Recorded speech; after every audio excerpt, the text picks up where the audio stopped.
go. And can you go full screen on that? So I've got to stand out in front because otherwise I won't be able to see where we're at.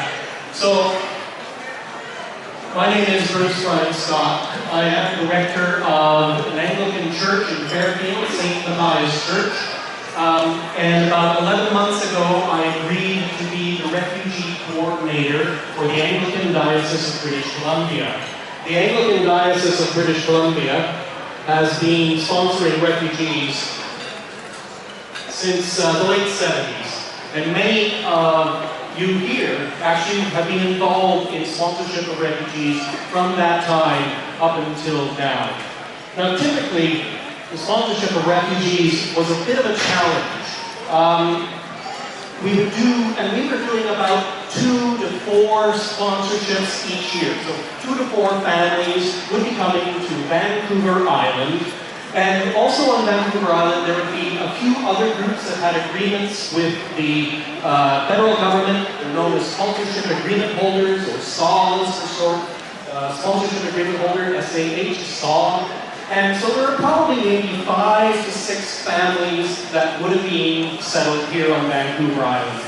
These families would have come from not only the Middle East, but the Horn of Africa, from Afghanistan, from other parts of Africa, Latin America in years past. And it was sort of quietly done and didn't get a whole lot of attention. Well, where are we now?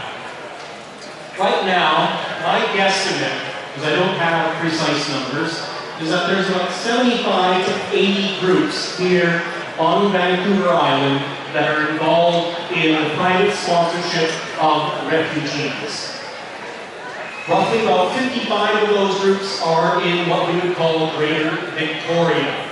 Each of these groups consists of at least 6 to 8 individuals, and more typically they then have kind of concentric rings of support around them, a dozen people on top of that, and in some cases entire communities. Many of these groups are based in religious institutions, whether it's the synagogue, whether it is a United Church, a Roman Catholic Parish, an Anglican Church, and so forth. Some of these are groups that have come together as individuals and just working their own networks that have either come to either the Anglican Diocese of British Columbia or the Intercultural Association of Greater Victoria and said, we are prepared to sponsor refugees. What do we need to do? There's about 40 or so up and down Vancouver Island that are associated with the Anglican Diocese of British Columbia. I would say roughly 30 are with the Intercultural Association of Greater Victoria. Those are the 2 local sponsorship agreement holders. And the interesting thing is, ICA have not done any sponsorships, private sponsorship of refugees. They only became a sponsorship agreement holder in late August, early September, and well, they've really jumped to it, haven't they? 30 groups, this is remarkable.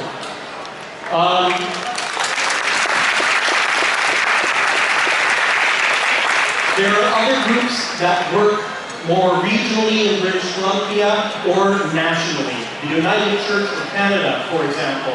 And so you're probably well aware of the group that's based at Oak Bay United Church that has been working with the mosque in bringing a family from Syria to Victoria. So I would say that up and down the island, there are roughly 5 to 10 groups that are fall into that category. So that's where I get the number about 75 to 80 or so. There is this program that was set up a few years ago under the previous government called Blended Visa Office Referral. And the idea behind that is that they would be referred to private sponsorship groups by the government and that they would be rapidly brought to Canada. They would be travel ready. The usual route of bringing refugees to Canada involves submitting large applications, minimum 80 pages of forms, documents, translations, all kinds of things. It takes time to assemble those things, and it used to take weeks and months for them to be simply received by the Canadian government, and then even longer for them to be passed on. We have one case in the Anglican Diocese of British Columbia, which is 5 years old. We have been waiting 5 years to settle some refugees. BBORs or BBORs are a scheme by which we would be bringing people referred to these groups of Canadian citizens or permanent residents and bring them here very quickly, a matter of months in most cases. We now have some 30 BBORs who are going to groups, cases, families, who are going to be coming to Victoria. And I do believe, correct me if I'm wrong, that the family that we have here came here under that program. And, yes. The majority of the families of those 75 to 80 who are coming are indeed Syrian refugees, people who are in Turkey, Jordan, and Lebanon. Although they sometimes get even further afield than that. We also are sponsoring some refugees who are Iraqis, because of course that is as much a war-torn country as Syria is, and also some refugees from the Horn of Africa, Eritrea, Ethiopia, Somalia. How many is that going to be? I don't know. We'll figure out the tally when it's all done. But it's going to be probably around 300 people. It could be even more. Important point of this is none of these people are government-assisted refugees. That is, these are not refugees who are brought in by the government and who are being supported primarily by government money. These are all people who are being brought here to Vancouver Island in Greater Victoria because of the efforts of people here, because the has been raised by people here, sacrificially giving of their time, effort, and money. So what's next? I am flabbergasted at how well fundraising is going. And an event like this, उसके पीछे mall के पीछे parking lot है, parking lot के पीछे जो है वो है लाइब्रेरी अरीना सब वहीं है. We're running out of hitting volunteer and fundraising fatigue. We're not there yet, and I think an event like this is good evidence of that.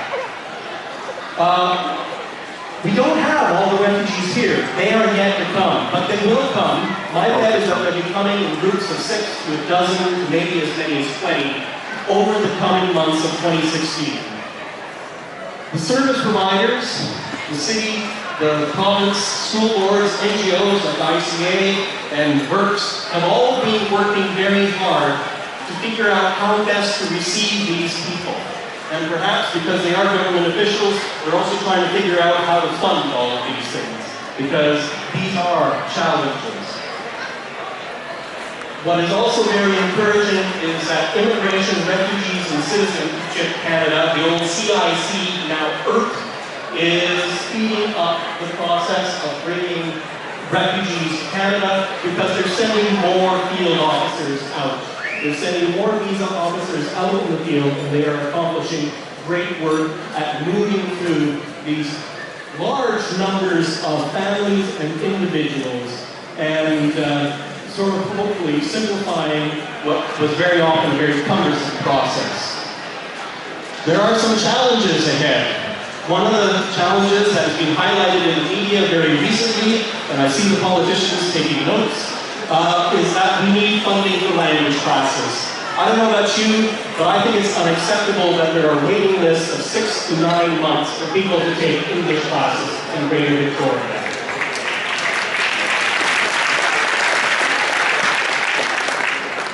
So whether that's going to be dealt with by funding from the federal government, that's normally their bailiwick, or whether we figure out how we're just going to get it done, we're going to provide those English classes.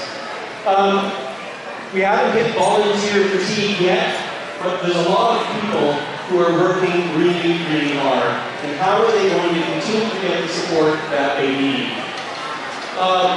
We have a very few paid staff.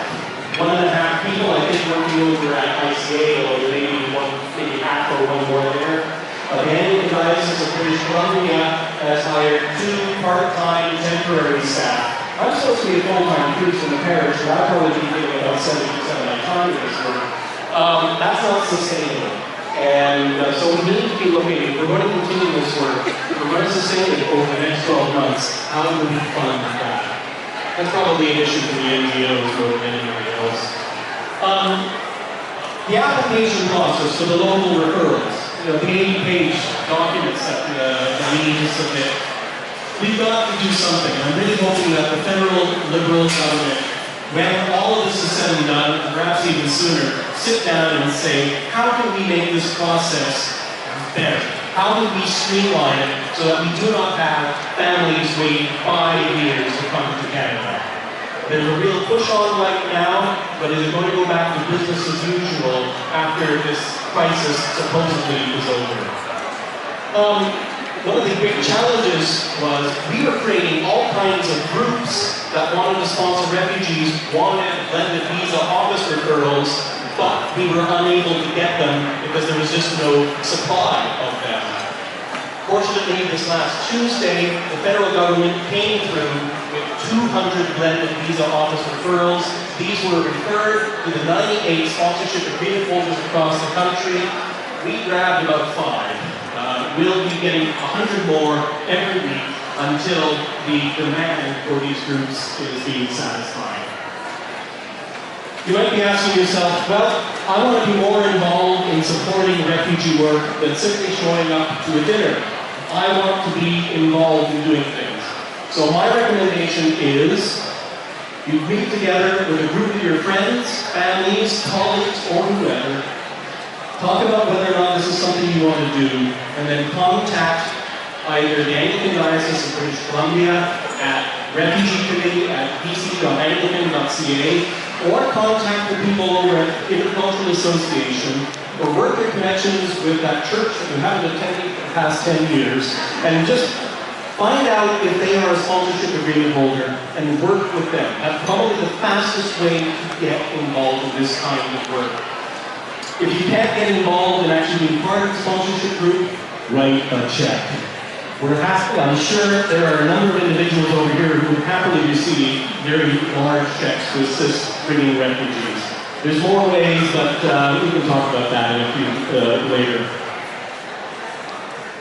There's a bunch of things that we do not know about what's going on with refugees. First of all, is Greater Victoria going to get a government